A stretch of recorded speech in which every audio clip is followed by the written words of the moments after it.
Bonjour à tous et bienvenue sur boursicoté.com pour cette nouvelle analyse technique du CAC 40 en point matinal avec une configuration qui reste toujours dans les mêmes bornes après donc l'attaque que nous avons connue hier. Le CAC 40 ici revient dans cette zone ici entre 6590 à 6000 et 6644.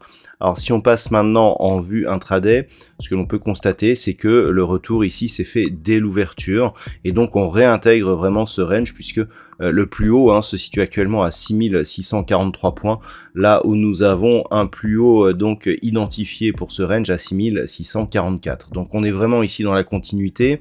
Donc la phase de, je dirais, le signal de consolidation que nous avons eu hier, pour l'instant il est invalidé puisqu'en fait on est juste venu ici chercher un contact avec la moyenne mobile 20 exponentielle et donc actuellement il n'y a plus vraiment de risque et donc de menaces baissières liées à cette configuration. Du point de vue des indicateurs techniques, donc on est sur une reprise du mouvement haussier puisque nous avons ici donc le signal de consolidation au sens des histogrammes du MACD et des cours ici qui remontent désormais au niveau du RSI. On est sur une reprise aussi, là où on avait d'ailleurs confirmé le signal de consolidation par rupture ici de la zone de surachat et donc on revient en direction. Pour l'instant on n'est pas encore en zone de surachat mais cela pourrait se faire assez rapidement. Donc une reprise de mouvement, il n'y a pas énormément de changements, on va dire qu'on est toujours ici sur les mêmes préoccupations.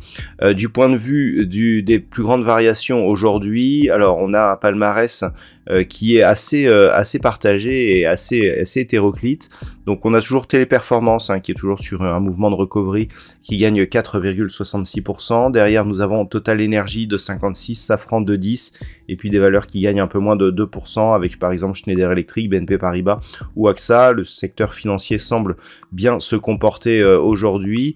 Du côté des plus fortes baisses, nous avons Unibail-Rodamco qui perd 3,63, Alstom moins de 18 et puis des pertes autour de 1% avec notamment Thales, Capgemini, Dassault Systèmes. Donc assez partagé, plutôt orienté à la hausse. En termes de configuration technique, ce qu'il faut savoir aujourd'hui, c'est que c'est une journée à 3 sorcières. En général, cela n'apporte plus énormément de volatilité sur ces derniers mois, voire même ces dernières années, mais on peut éventuellement attendre, vu que nous avons eu tout de même un mois avec une forte variation, un petit regain de volatilité. Donc, du point de vue de cette configuration, toujours identique, une rupture des 6644 validerait l'objectif qui est toujours à 6751 points, prochaine zone ici de résistance majeure. Pour avoir des signaux d'affaiblissement, il faudrait donc repasser sous cette moyenne mobile 20 exponentielle. On peut revenir jusqu'à 6470 points, tester ici une zone de support qui était précédemment résistance. On serait toujours dans la même dynamique. Attention ici à cette oblique haussière qui est en train de dépasser la zone des 6470 points et qui donc relève les premiers signaux d'alerte. On aurait un signal de retournement sous 6380 points. Voilà, pas grand chose de plus à dire sur cette configuration tant elle est similaire à celle des jours précédents. En termes de macroéconomie, alors nous avons eu donc les ventes au détail en Grande-Bretagne ce matin qui se sont révélées nettement supérieures à ce qui était attendu. Pas de statistiques majeures donc ce matin en Europe. On a eu une intervention de Christine Lagarde qui n'a pas a priori eu de conséquences sur les marchés. Donc cet après-midi du côté des États-Unis, à part le chiffre des ventes de logements existants, il n'y aura pas grand-chose non plus. Donc ce devrait être une séance relativement calme.